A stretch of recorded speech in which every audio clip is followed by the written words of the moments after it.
ካብ 4000 ዋች ሃወርስ ናብ 8000 ዋች ሃወርስ ዩቱብ ኣብ 2027 ጃንዋሪ ልጅምር ሓድሽ ዩቱብ ፓርትነር አፕዴት ገይርዎ እኒአ ማለት እዩ። ሰላም ክቡራት ተኸታተልተይ ናይ ሎማዓንቲ ፕሮግራምና ብዛዕባ ዩቱብ መነጋገር ገይርዎ ሓድሽ ሕጊ ኣውፂዎ ዘሎ ዩቱብ ፓርትነር አፕዴት ኣውፂዎ ሓድሽ ሕጊ ናይ 2027 ጃንዋሪ ሓደ ልጅምር ሕጊ ክንርኢ ኢና ማለት እዩ።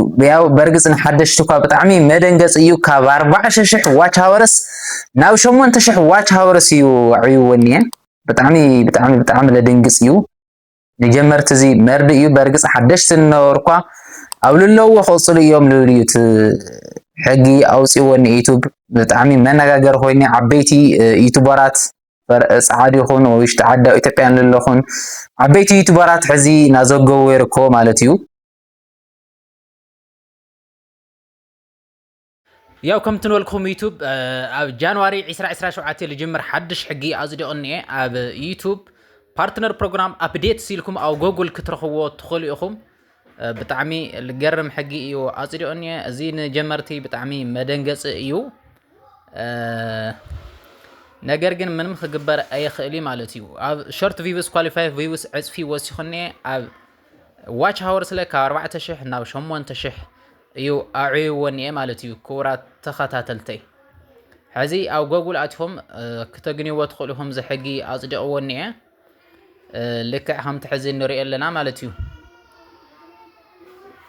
ያው እንታይ እዩ ልብል ስታርቲንግ ጃንዋሪ 1 2027 ዩቱብ ኢዝ ዳብሊንግ the requirements of 10 ሚሊዮን ኳሊፋይድ ቪውስ ነበረ ናብ 20 ሚሊዮን ሾርት ኳሊፋይድ ቪውስ 4000 ዋች ሃወርስ ነበረ ድማ ናብ 8000 ዋች ሃወርስ ከምላጽደቐ እዩ ኣብዚ ዩቱብ ለሪአና አለ። በርግጽ ኣነ ኳዚ ስክሪንሾት ያቀሪው ያው ከም ትራእኹም ኢኹም ማለት እዩ። ናይ ዩቱብ ዚ ኦልድ ክራይተሪኡ 1000 ሰብስክራይበርስ እና 4000 ዋች ሃወርስ ነይሩ ኣብ ሓለፈ ማለት እዩ።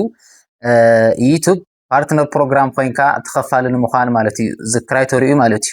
ወይለ ኣብ ሾርት ኳሊፋይድ ቪውስ ከዓ 10 ሚሊዮን ነይሩ ማለት እዩ። ሕዚ ግን ብዘይካ 1000 ሰብስክራይበርስ ንብል እቲ ኻሊእ ቀይርዎ ኣሎ ማለት እዩ። እቲ 4000 ዋች ሃወርስ ልብል ነበረ ብዕጽፊ ናብ 8000 ዋች ሃወርስ ወይለ ብዓይኒ ደቂቓ ተሪእናዮ ከዓ ናብ ልዕሊ 480 ደቂቓ 480,000 ደቂቓ ኣካባቢ ገይርዎ እኒአ ማለት እዚ ንጀመርቲ ብጣዕሚ ከቢድ ድንጊፅና እዩ ዘለዎ። ነገር ግን ክሳብ ዝኾነ ልኽእል ምሙኳር ማለት እዩ። እቲ ኻሊእ ነገር ለታ እዩ እቲ 10 ሚሊዮን ኳሊፋይድ ቪውስ ሾርት ቪድዮ ዝነበረ ናብ 20 ሚሊዮን ኣዕይዎ እኒአ ማለት ኣብ ውሽጢ 9 መዓልትታት ማለት እዩ። እዚታት ልብል ዩቱብ ሓድሽ ሕጊ ኣብ ፌብሩዋሪ ሜይቢ ኣብ ጃንዋሪ ሓደ ልጅምር ማለት እዩ ብ2027 ብፈረንጂ ኣቆፃፅራ ሽዑ ልጅምር ሓድሽ ሕጊ ኣጽዲቑ እኒአ። ክሳብ ሽዑ ግን ቦት ልነበረ ብናይ 4000 ዋች ሃወርስ እና ብ1000 ሰብስክራይበርስ ሞኔታይዝ ከም ልከኣል እዩ ዓቢር እኒአ። ብተወሳኺ ከዓ ኣብ ዩቱብ ፓርትነር ፕሮግራም መንበር ልነበሩ ወይ ተኸፈልቲ ልነበሩ ሰባት ግን ብልለዎን ክቕጽሉና ናብ ዩቱብ ስቱድዮ ልለኣኾም ናይ ኖቲፊኬሽን ኣሰብቲ ንኽገብሩ ኣሰብታንስ ንኽገብሩ እዩ መልእኽቲ ሂቡ እኒአ ማለት እዩ።